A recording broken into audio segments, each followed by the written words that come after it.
ಇದು ಬೆಳಗನಹಳ್ಳಿ ಗ್ರಾಮ. ಈ ಗ್ರಾಮವು ಕರ್ನಾಟಕ ರಾಜ್ಯದ ಮೈಸೂರು ಜಿಲ್ಲೆ ಎಚ್.ಡಿ. ಕೋಟೆ ತಾಲೂಕಿನ ವ್ಯಾಪ್ತಿಯಲ್ಲಿದೆ.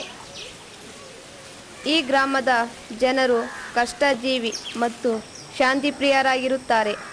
ನೋಡುವುದಕ್ಕೆ ಜೀವನ ಇಲ್ಲಿ ಸರಳ ಹಾಗೂ ಸುಂದರವಾಗಿ ಕಾಣುತ್ತದೆ.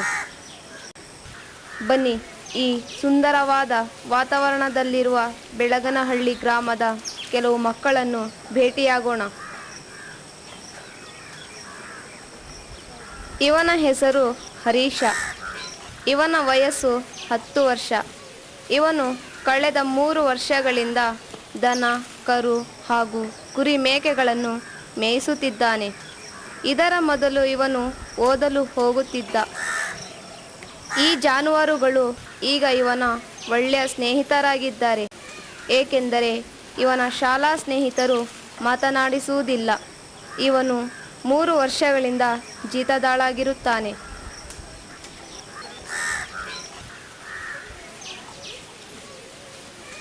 ಇವನ ಹೆಸರು ಆನಂದ.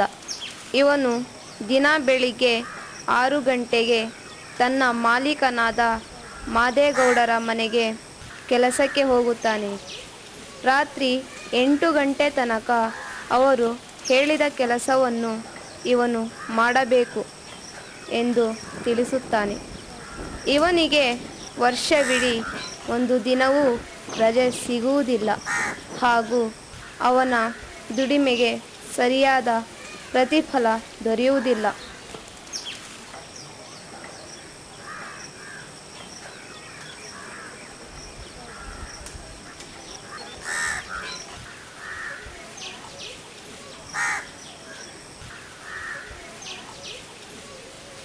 ಆನಂದನಿಗೆ ಓದಲು ಬಹಳ ಆಸಕ್ತಿ ಇದೆ. ಇವನು ಶಾಲೆ ಬಿಟ್ಟು 4 ವರ್ಷವಾಗಿದೆ. ಹಂತ ಹಂತವಾಗಿ ಅಕ್ಷರ ಭಾಗ್ಯ ಮರೆಯುತ್ತಿದ್ದಾನೆ. ಆನಂದ ಹರೀಶನ ಅಣ್ಣ. ಇವನು ಜೀತದಾಳಾಗಿದ್ದಾನೆ.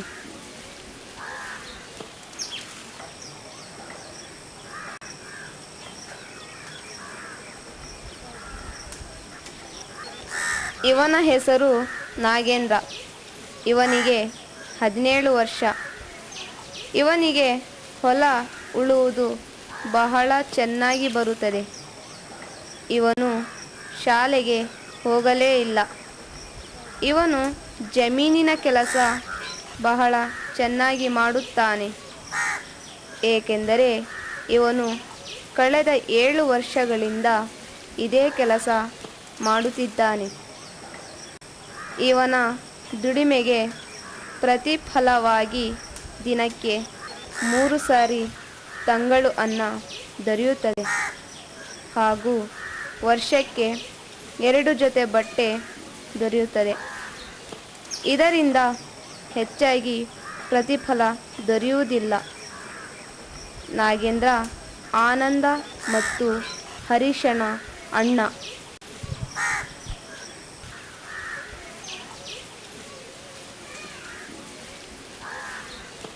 ಇದು ನಾಗೇಂದ್ರ, ಆನಂದ ಹಾಗೂ ಹರೀಶನ ಮನೆ. ಇವರ ತಂದೆ ನಾಗಯ್ಯ. ಇವರಿಗೆ 6 ಜನ ಮಕ್ಕಳು. ಕಳೆದ 7 ವರ್ಷಗಳ ಹಿಂದೆ ತನ್ನ ದೊಡ್ಡ ಮಗಳ ಮದುವೆಗೆ ನಾಗೇಗೌಡನ ಹತ್ತಿರ ಸಾಲ ಪಡೆದಿದ್ದರು. ಆ ಸಾಲ ಬದಲಿಗೆ ನಾಗೇಂದ್ರನನ್ನು ಜೀತದಾಳಾಗಿಸಿಬಿಟ್ಟರು.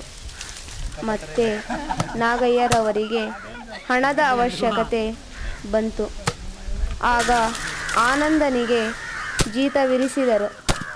ಮತ್ತೆ ಹಣದ ಅವಶ್ಯಕತೆ ಬಂದಾಗ ಹರೀಶನಿಗೆ ಜೀತವಿರಿಸಿದ್ದಾರೆ.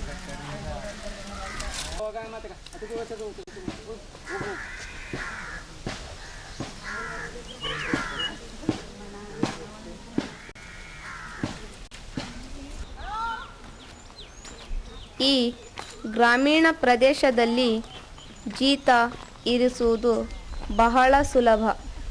1500 ರು ಬದಲಿಗೆ 1 ವರ್ಷ ಜೀತವಿರುವುದು.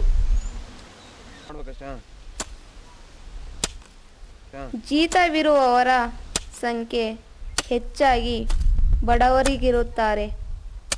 ಒಮ್ಮೆ ಒಂದು ಸಾರಿ ಜೀತದಲ್ಲಿ ಇದ್ದರೆ ಸಾಕು, ಅವರು ಅದರಿಂದ ಬಿಡಿಸಿಕೊಂಡು ಬರಲು ಸಾಧ್ಯವಿಲ್ಲ.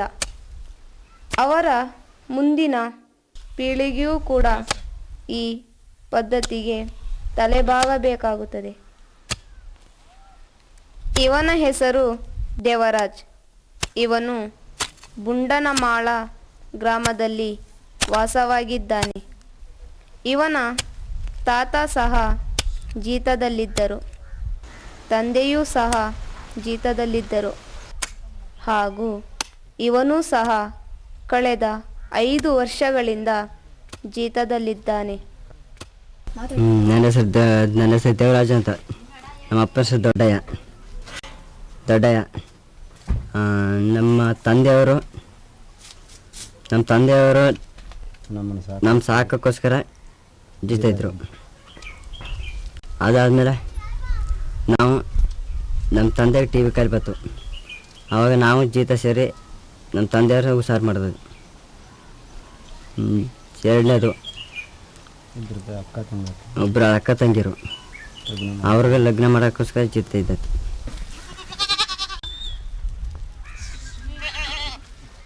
ಇವನ ಹೆಸರು ಪುಟ್ಟರಾಜು.